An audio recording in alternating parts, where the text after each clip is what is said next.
Welcome back once again to Viking Football with Bruce Barnum. The Vikings coming off another exciting victory, 38-35 at Cal Poly last Saturday. And, of course, this week, big game at Providence Park, Portland State hosting University of Montana at 2 p.m. Coach, real quickly, we'll review Cal Poly and what was a nail-biter, probably the most stressful game, maybe even more than Washington State.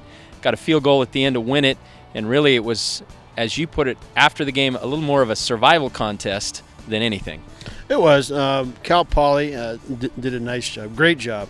Their staff had the group motivated. We were schemed up and everything we've done up to that point. They used their bye week smart. They got healthy and they got after us.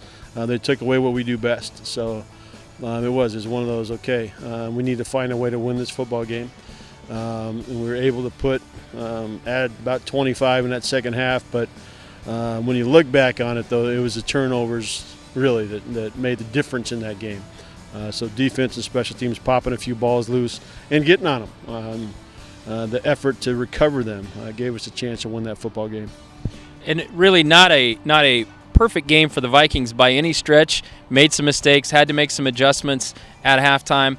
Got a lot of turnovers, didn't always convert them into points, but in the end, you ran the kicker out there after he had one blocked. You ran him out there in the final minute with all the confidence in the world, and he put it right down the middle. He's been money all year, Mike. You know, Murphy's Law. They got one.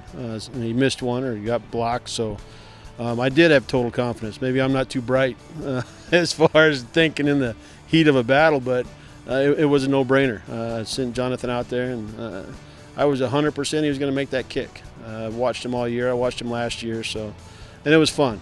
It was a fun way, a dramatic way for the Vikes to win down in California. And we should note Jonathan Gonzalez was named the Big Sky Conference Special Teams Player of the Week for that game-winning field goal. And now, Coach, let's change things up a little bit. I want to ask you about something different this week. I want to ask you about your team captains.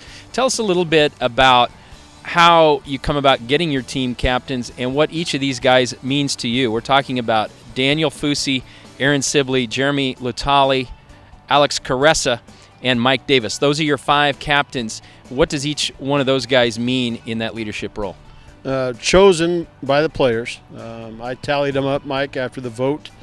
And it was unique. It was the first time doing it, as a head coach.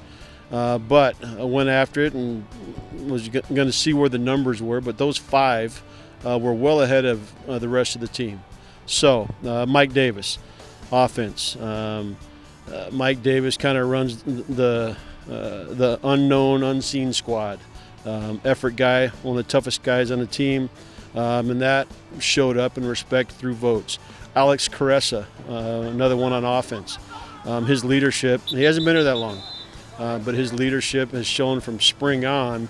And that one was a little bit of a surprise. A guy that new to a football team, but it speaks of him, how he's elected by offense and defense. It wasn't just an offensive vote for these guys, defensive vote for your guys. Then clicking on the other side of the ball. Dan Fusi up front. Fusi was a little nervous about getting that role, but that ability to empower those guys, nobody made him a leader, but he had to kind of be churned along. Hey, congratulations. Do you want to do this? And he's kind of, but he's run with it. He's fun to watch. He has a group that follows him on this football team, and he leads that group. Aaron Sibley has been great since he's been here, on and off the football field, everything he does. He was our Big Sky rep there, and he was probably the top vote getter if I look at it.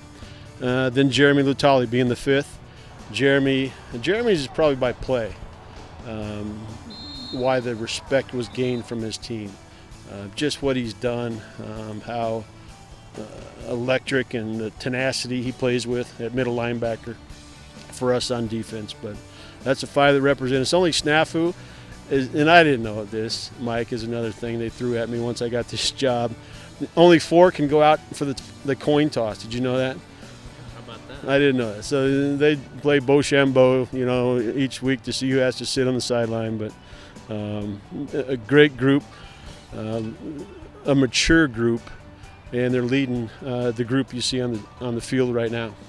Okay, let's talk now about the University of Montana. This week we're playing a team very, very different from Cal Poly in the approach, the way they play the game.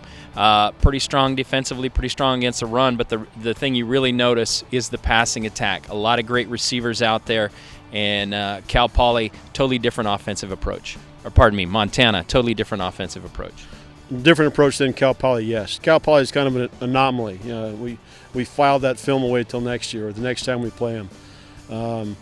Montana, they do what they do. They are, where they're going to be for the most part. They're going to break you up on the defensive side with, blitz you when you hit them with something, mix you up on down and distance. And offensively, a new system under Coach Stitt. But now it's just starting to click. It clicked last week for them with a new quarterback. So the holes are not there. Their defense is a proud group. A lot of seniors, and they play like football's supposed to be played. I haven't seen them a lot on the offensive side of the ball, what they do. I'm leaving that up to Malik, but I know what the program is. I know what's been built there, and to have them come here is a bonus. We don't need to play in Washington Grizz right now, so have them come here and see where it ends up after 60 minutes. Okay, and now really the big talk this week is the big game. You're talking 12th ranked Portland State, highest ranking in 13 years, against 17th ranked Montana. Montana travels well, a lot of fans there. We expect a good Viking crowd. Talk about how important atmosphere is to a team in a football game. You alluded to the fact we were fortunate to be at home, but talk about how important atmosphere can be in a game. It's great, and I think you're alluding, Mike, to we need some people to come watch. We need people to support this group of Vikings, because they are playing hard, and Montana, I heard, travels well. I haven't seen them over here in a while, but that is something I hope shows up on game day, just to support this team and get after the Grizz, get after Grizz Nation.